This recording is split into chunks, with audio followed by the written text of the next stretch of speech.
Grandpa doesn't sleep. That was what my mother told me one day while picking me up from Grandma and Grandpa's house. I often spent my summer nights there, as I happened to live in the same town as my grandparents, a luxury many other kids didn't have. During the day, it was everything a kid could hope for. We baked cookies, ate ice cream, visited playgrounds. But at night, whenever I left the spare bedroom to get a drink of water or take a leak, I could often glimpse Grandpa in the living room, awake in his reclining chair with a light on beside him, spaced out while watching static flicker on the TV. It occurred to me that I'd never seen him go to bed. After one too many 3 a.m. trips to the toilet, I finally asked my mother why Grandpa stayed awake in his chair all night. All she said was, "Grandpa just doesn't sleep. You'll understand when you're older." By the time I was old enough to understand that my grandpa suffered from acute and chronic insomnia, I'd stopped spending as much time with him. Instead, I was 16, a junior in high school, and way out of Felicity Alderson's league. The only time I saw my grandparents were at holidays and funerals.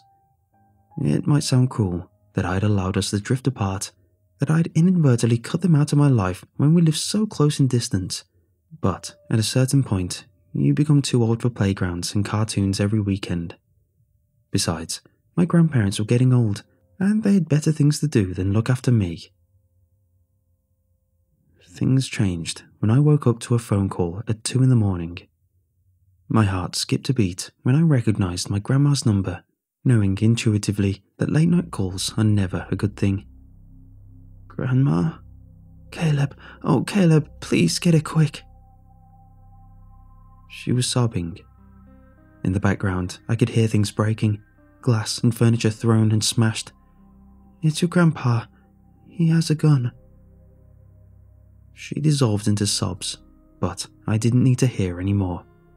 I told her I was on my way and hung up.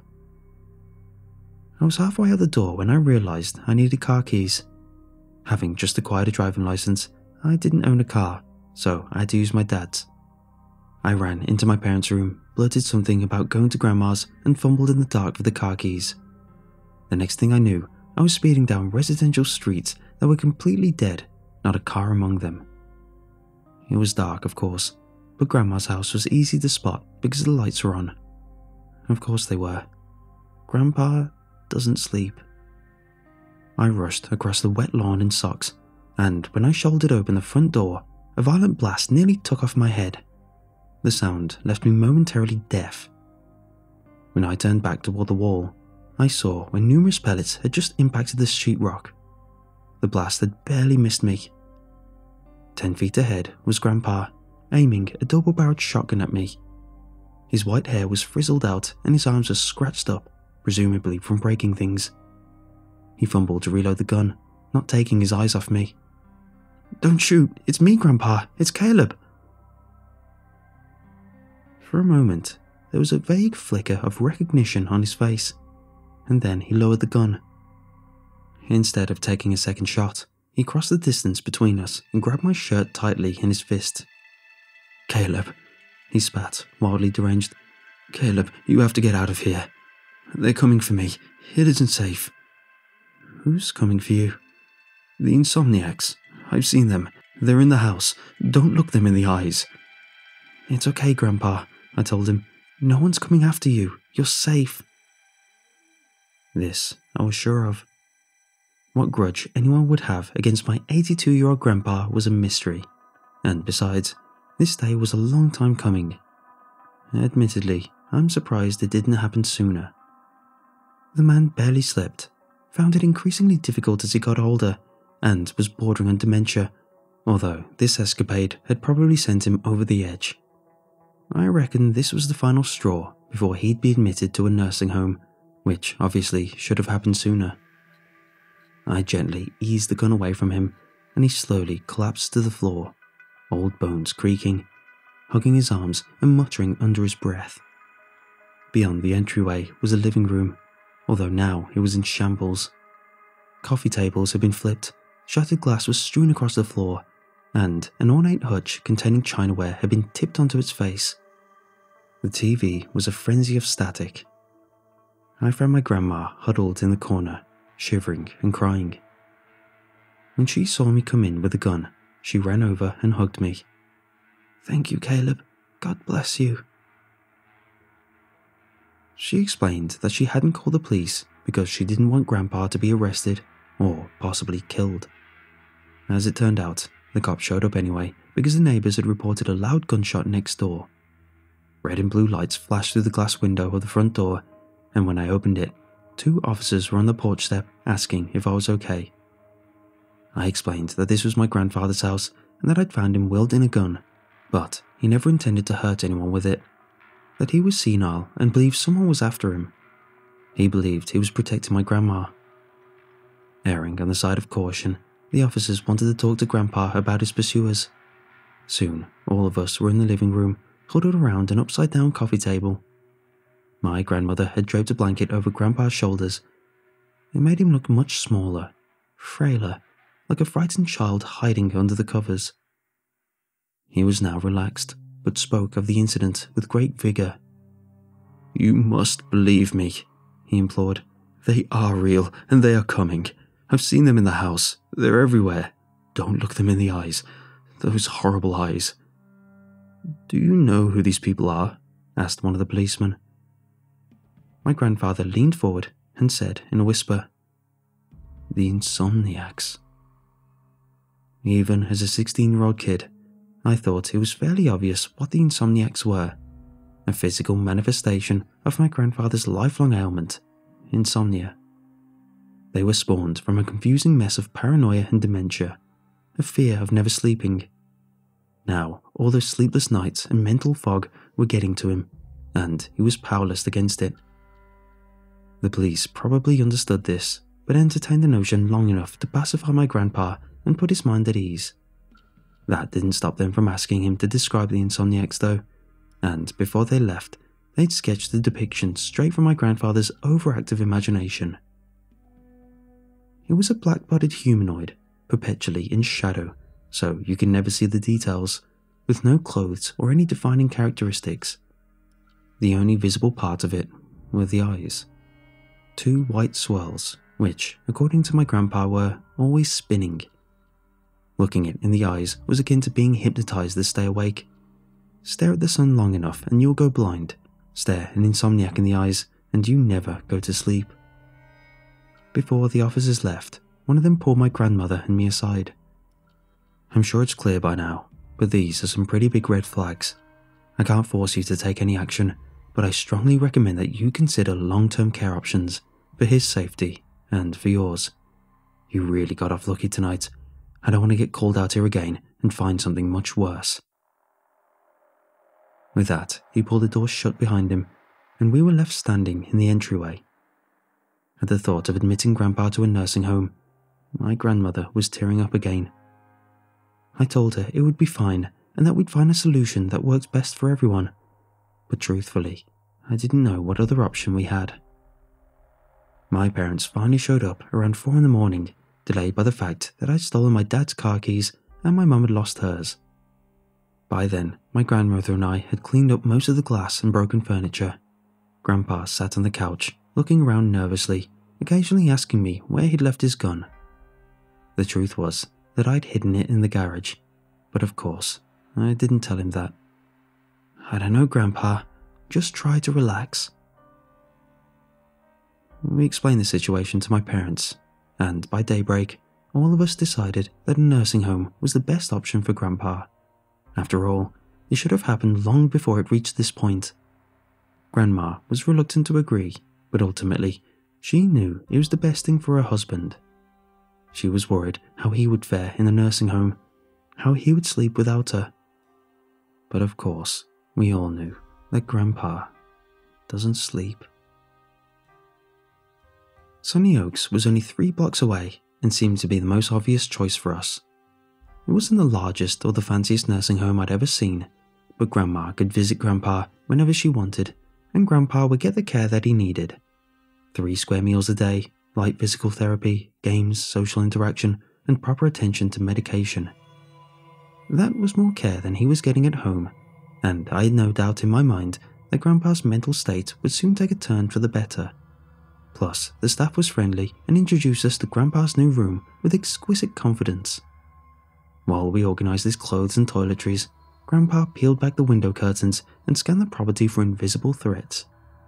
He must have been satisfied with what he saw, because at some point he turned to us and said, Yes, this'll be fine for now." Before we left, Grandma gave him a long, tight hug and said that she'd visit him every day, as often as she could. She clicked on the TV for him, but as we left the room, I saw Grandpa switch to one of those non-existent channels that plays nothing but static on a 24/7 loop. The next time I saw Grandpa was when we visited him as a family the next weekend. At some point, he'd been given a wheelchair, which I was glad to see because Grandpa hadn't been particularly mobile in the past few years. We found him wheeled in front of the TV, watching static while one of the nurses made his bed. I knew from our first visit that this was Cheryl, a studious lady with a cheerful personality. "Just changing the sheets," she said when we came in, "though I doubt he'll need them. Your Grandpa doesn't sleep a wink." My father reminded her about Grandpa's insomnia and asked if he'd been taking his meds. Cheryl nodded. "Twice a day, 8 and 8, though they don't seem to be helping much. Every time I'm in here, he's awake. None of the other residents can keep their eyes open, it seems." She gave Grandpa a gentle pat on the arm. "He's too busy watching that darn TV all night. Isn't that right, honey?" Grandpa looked up at her as if coming out of a trance, the first time his eyes had left the television. Only now did he seem to notice anyone was in the room. He didn't say anything, just smiled weakly. Grandma died after Christmas. It was a shock to everyone. Of the two of them, she'd been the healthiest. The medical examiner said it was a stroke. Brought on by what? Nobody knew for sure. But I think we all knew deep down that putting Grandpa in the nursing home played a part. Grandpa took the news better than I'd expected. If he even took the news at all, that is. He just stared at the TV, watching static crackle across the screen.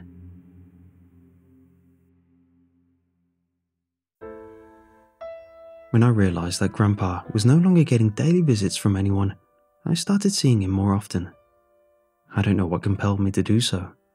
Part of me hoped I'd find him sleeping, that I could rest assured it was even possible for him anymore. But each time I visited Sunny Oaks, he was awake. Partially. He was wholly unresponsive and stared at the TV static with red, tired eyes. Drool leaked out of his mouth and onto his lap. I picked up the remote and changed it to SpongeBob. Before I left the room, he changed it back to static. Frustrated at him, at everyone, maybe at no one in particular, I changed the TV back to SpongeBob and kicked the remote under the bed. Grandpa made no effort to pick it up. He gave no indication he'd noticed the change. Something about watching him sit there, dumbly, with no emotion and no frustration, made an irrational anger build up inside me. I told him his wife was dead and that he didn't care, that he'd nearly shot me in the head because of some imaginary monsters he'd created, that Grandma might still be alive if he put a little more effort into controlling himself. After I ran out of things to berate him for, I yelled about all the other things that made me angry. What made me angry more than anything, though, was that by the time I left, he was still watching the TV, as if he hadn't heard a word. I didn't visit Grandpa until another month had passed. I was scared he had heard me, or even worse, had understood me. By the time I was ready to apologize, I found him reclined in bed, staring into space. Cheryl told me that the staff had been encouraging him to sleep ever since they realized how severe his insomnia had become. After that, they kept a close eye on him. His sleeping medication had been changed to something much stronger, but miraculously, it didn't seem to be helping. I wasn't surprised. Not really. After all, Grandpa doesn't sleep. When Cheryl left the room, I stayed for a while longer. I didn't want to wrestle the old man further from sleep with a useless apology, so instead, I pulled up a chair and sat beside him. I don't know how long I sat there before Grandpa became the most responsive he'd been in weeks. He gasped loudly, so suddenly that I leapt from the chair, arching his back as if he'd just been pulled from the brink of death. His eyes darted wildly around, lucid and afraid. When he noticed me, he was no longer an unresponsive vegetable, but the same man who had nearly shot me in the head a year ago. He grabbed my clothes, pulling me closer. "Caleb, you can't be here. The Insomniacs are here with us. They're in the building. You have to listen to me. It's too late for me, but you can save yourself. Don't look them in the eyes, Caleb." It wasn't long before all the yelling attracted the attention of several nurses nearby. Soon, there was a team of people surrounding my grandpa, trying to restrain him. I backed away until I felt myself hit the wall. One of the nurses brandished the syringe and struggled to stick it in my grandpa's arm. A sedative. But after several more agonizing moments of chaos, nothing had changed. I knew the sedative wouldn't work. Grandpa doesn't sleep. He just kept yelling my name and screaming incoherent stuff. So I left. I could still hear him at the end of the hall, and by the time I left the building, I was sure he was still yelling about the Insomniacs. I didn't visit Grandpa for a while after that. I told myself that seeing me might trigger one of his violent episodes, but deep down, I knew I was afraid. Not afraid of his delusional rantings, but afraid of seeing him in that vegetable state, staring blankly at static. I hated seeing him that way.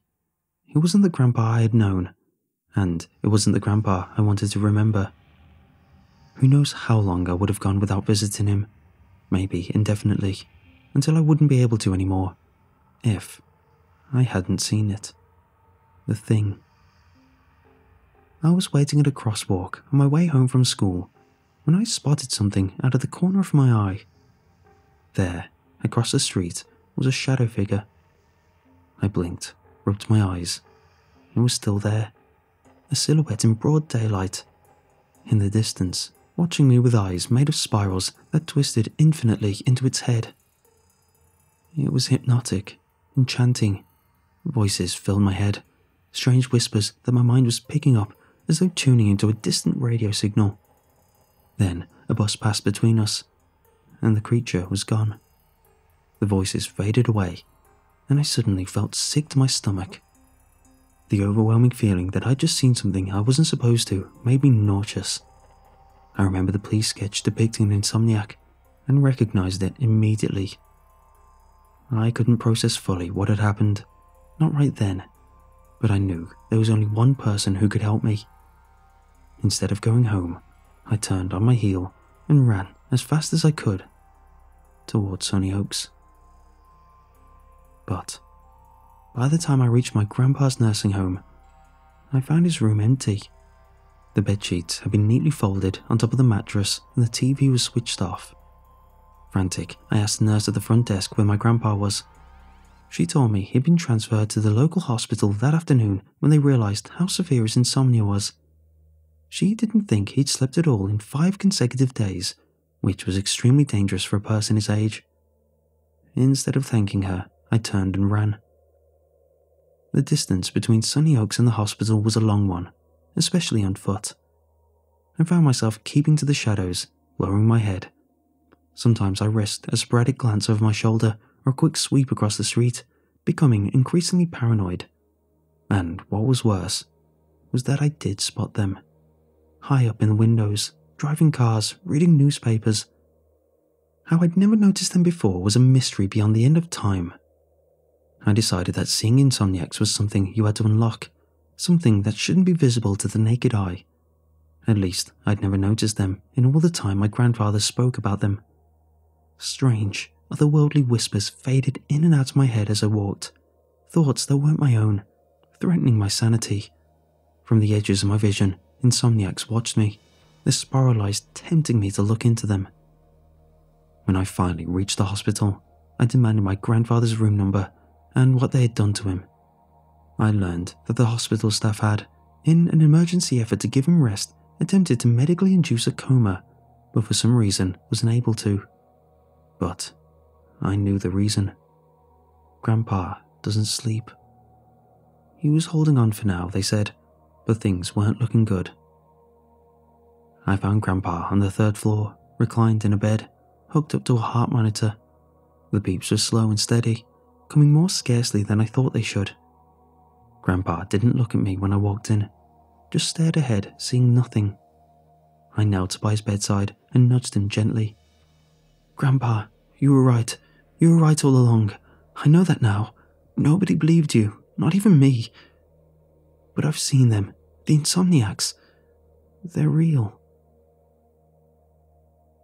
Grandpa didn't acknowledge that he heard me. I didn't expect him to, but it felt good to get it off my chest. He just laid there, his breathing ragged and shallow. Tears brimmed my eyes and splattered on his bedsheets.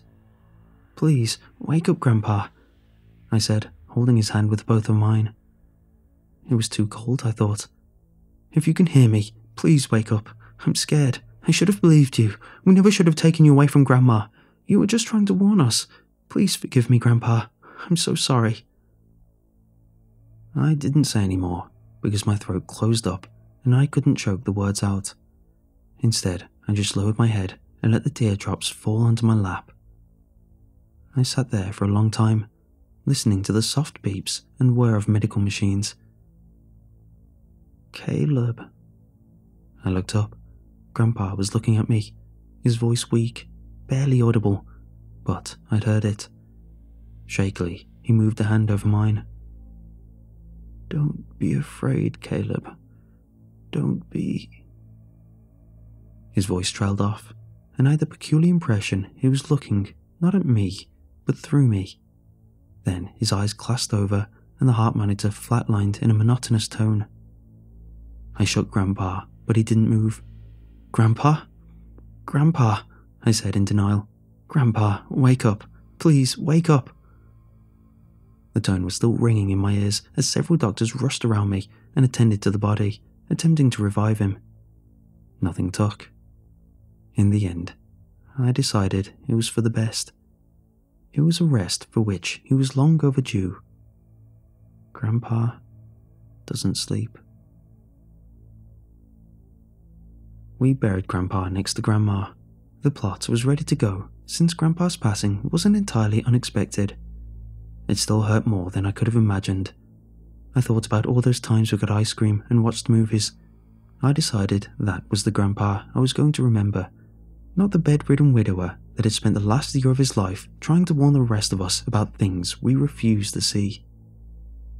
The funeral was small, led by the pastor of a church he had not attended in over a year. It was a windy graveside service on a cloudy summer day. I didn't hear much of the eulogy.